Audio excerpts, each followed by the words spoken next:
Haya, uliza maswali, boss. Mr. President, I'm honored to be in your presence. I am,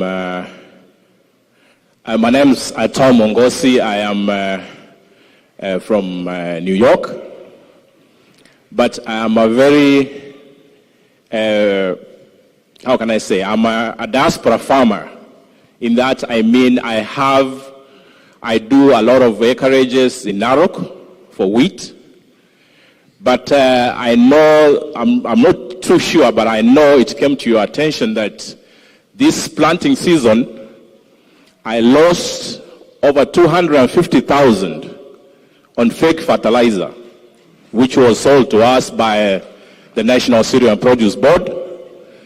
So from your office and from the ministry that is standing in for agriculture, as farmers, we are suffering on this end of getting things that really, I'm not sure if the government knows or what it is that you need to tell us as farmers, because I'm trying to fight for my refund of all the almost 100 bags I got for fake fertilizer.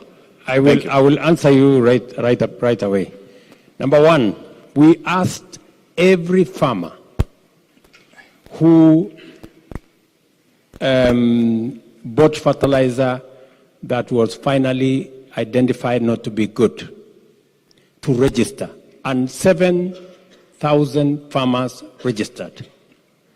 And already we have started compensation of every farmer. You will get equivalent fertilizer without having to pay. Every farmer. That is number one. That is number one. And number two, we have taken the managing director of Cereals Board and all his team.